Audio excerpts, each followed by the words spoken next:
bahwa setiap kita itu unik dan diciptakan Tuhan. Ada orang yang jago di bidang musik. Nah, kesalahan terbesar dalam hidup kita. Jangan pernah mau membandingkan diri dengan orang lain dan mau pakai Musa ini menjadi alat Tuhan yang luar biasa. Berikutnya Daud, anak kecil, untuk saling melengkapi satu dengan yang lainnya.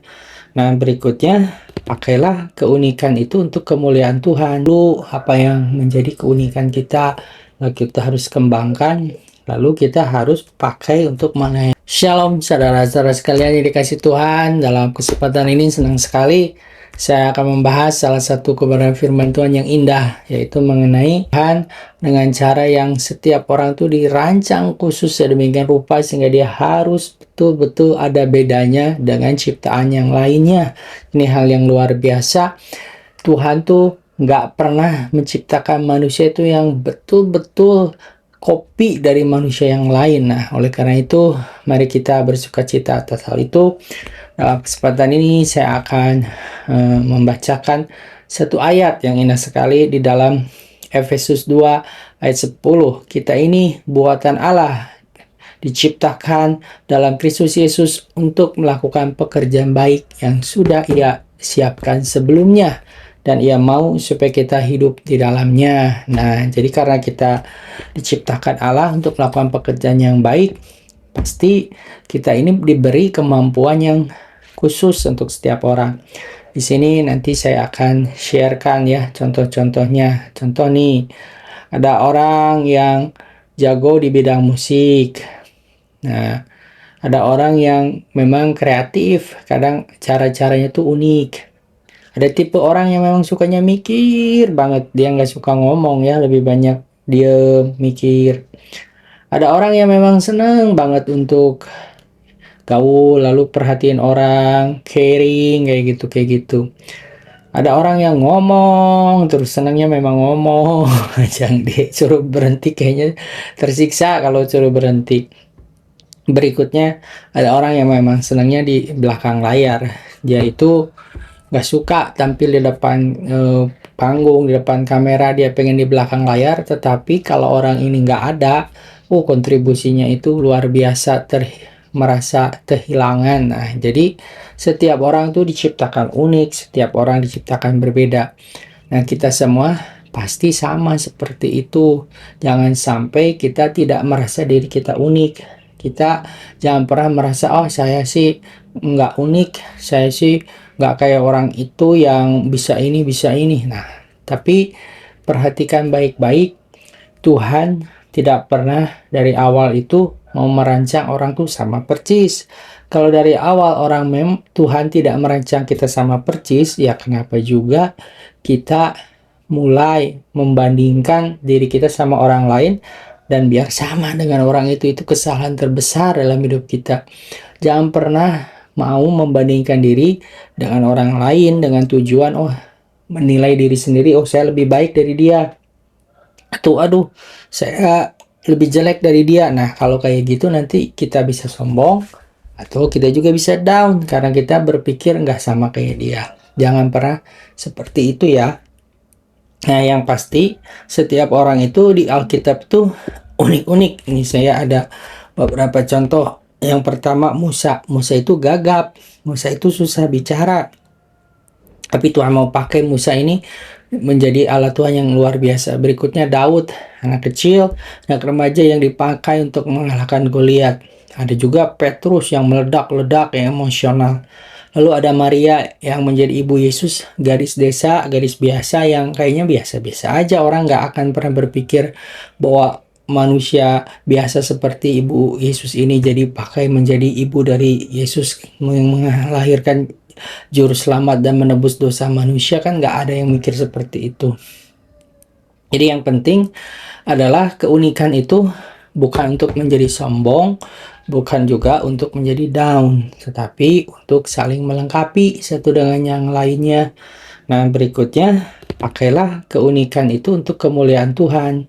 Jadi kita harus belajar mengenali dulu apa yang menjadi keunikan kita, lalu kita harus kembangkan, lalu kita harus pakai untuk melayani Tuhan dan melalui saudara seiman kita. Nah, jadi saya mau mendorong kita semua ini untuk mengenali kita ini unik dan jangan pernah merasa diri nggak berharga karena berbeda dengan orang. Nah, kita harus mulai memahami bahwa kita ini harus belajar merasa diri itu berharga dan unik bukan karena dibandingkan dengan orang lain. Ini kata kuncinya. Karena kita ini adalah ciptaan yang dirancang khusus oleh Tuhan dan ada maksud tertentu yang memang Allah mau dalam hidup kita. Nah, jadi dari banyak cerita, misalnya beberapa tokoh besar, misalnya ada Billy Graham, seorang penginjil yang besar banget yang dikenal seluruh dunia. Lalu suatu hari anaknya, Franklin Graham, juga ingin mengikuti jejak ayahnya. Tetapi ketika dia mulai memberitakan Injil, lalu dia memanggil orang, siapa yang mau percaya Tuhan Yesus? Maju ke depan. Oh, ternyata nggak ada satupun yang mau maju ke depan. Dan akibatnya apa?